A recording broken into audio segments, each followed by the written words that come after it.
Olá pessoal, tudo bem? Bom, vamos voltar aqui com mais um tópico dos nossos assuntos.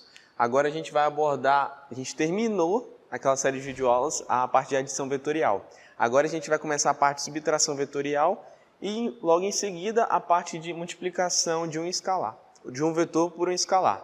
Bom, subtração vetorial. Já começa de cara com uma observação, um vetor oposto.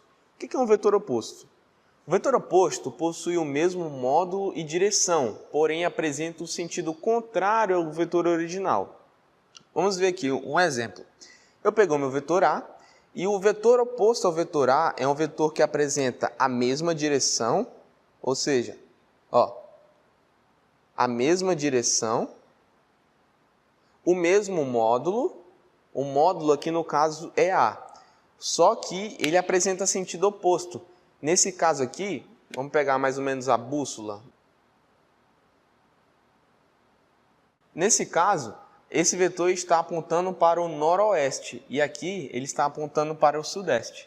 Certo, gente? Então, é nada mais nada menos que um vetor que apresenta a mesma direção, o mesmo módulo, só que o sentido oposto, somente. Bom, vamos ver um exemplo aqui de subtração vetorial. Ela nada mais é que uma adição vetorial. Gente, parece contraditório, mas é isso mesmo. Eu vou pegar o vetor B, ele é o vetor C menos o vetor D.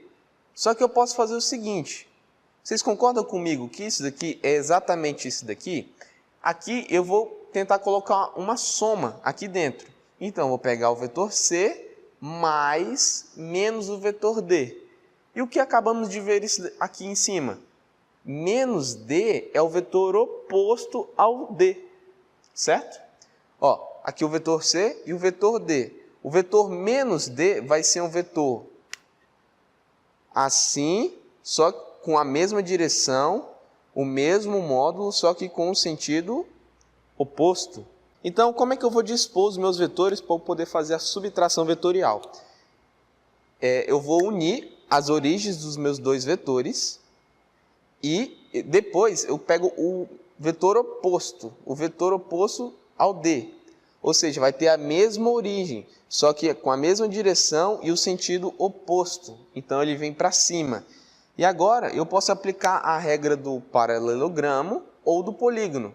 Nesse caso, eu usei a regra do paralelogramo, que é o quê? Eu vou traçar uma paralela a esse lado aqui em cima e uma paralela a esse lado aqui.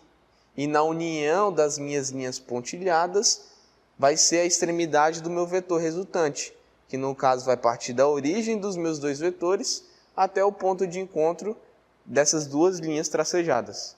Bom, agora a gente vai passar para a multiplicação de um vetor por um número real, ou um escalar. A gente vai funcionar assim. Eu tenho um vetor, nesse caso eu peguei um vetor A qualquer. Ele tem essa medida. O que significa eu pegar um vetor e multiplicar por um escalar? Bom, vamos fazer essa leitura. 2 vezes o vetor A. Então, eu vou pegar o meu vetor A e repetir ele 2 vezes. É a mesma coisa que eu fazer assim. Aqui o vetor A, mais o vetor A. Então, eu vou ter o quê? Um vetor que parte daqui até aqui. Ou seja, é um vetor que equivale a 2 vezes o meu vetor A. Tá certo? Bom, então eu vim aqui, medi ele, quantos centímetros ele tem, e trouxe ele para cá. Peguei o meu vetor e também vou somar ele de novo, que vai dar o meu vetor 2A. Eu vou fazer a mesma analogia para as outras operações aqui. Nesse caso, eu peguei o vetor A e multipliquei ele por menos 1. Quando eu multiplico por menos 1, o que eu estou fazendo? É descobrindo o vetor oposto ao vetor A, que possui a mesma direção, o mesmo módulo, porém com um sentido contrário. Tá certo? Bom, agora eu vou pegar um outro exemplo. A vezes menos 2/3. Bom, se tem um menos aqui, quer dizer que eu vou inverter o meu sentido. E multiplicar por 2/3 é a mesma coisa que multiplicar por 0,6666, infinitamente. Logo, vai ser um vetor menor do que o original, que vai ter um sentido oposto e o seu tamanho vai ser reduzido em relação ao original. E esse último exemplo aqui, eu peguei o meu vetor A e multipliquei por 4, ou seja, 4 vezes o meu vetor A. Então, eu vou pegar o meu vetor A e repetir ele aqui 4 vezes. 1, 2, 3, 4. Fazendo essa soma, eu vou ter um outro vetor equivalente a 4 vezes o valor de A. Bom, uma outra modalidade de multiplicação de um vetor por escalar são os versores. Que no caso, o que é um versor? É considerado um vetor unitário. Olha, gente, atenção, vamos com calma. Versor é considerado um vetor unitário. Bom, apareceu uma palavra nova aqui. Vetor unitário, uni remete a 1. Ou seja, é um vetor que possui módulo igual a 1, que apresenta a mesma orientação de um eixo, sendo que a direção e o sentido são os mesmos do eixo. Os versores são responsáveis por representar os vetores pelo modo algébrico, em termos de coordenada. Bom, eu tenho um vetor que ele está posicionado no plano cartesiano, que o seu eixo aqui está cotado. Por exemplo, daqui para cá é 1, daqui para cá 2, 3 e assim sucessivamente. Eu vou aplicar o mesmo procedimento aqui para cima. Eu tenho as marcações das unidades. E aqui eu dispus o meu vetor que tem 5 newtons.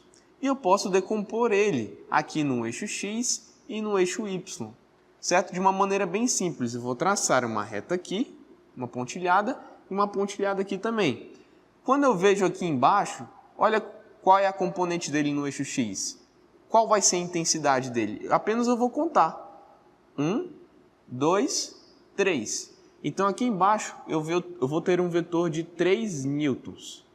Agora aqui em cima, eu vou apenas contar para descobrir a componente dele.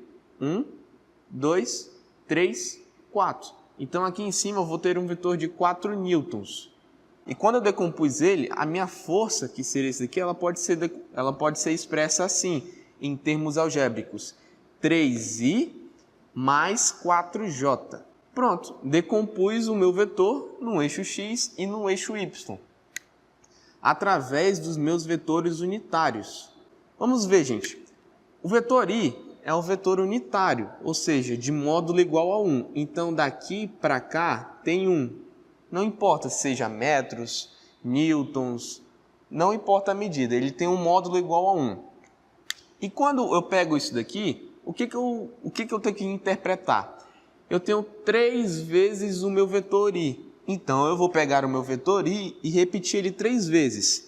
Por exemplo, 1, 2, 3.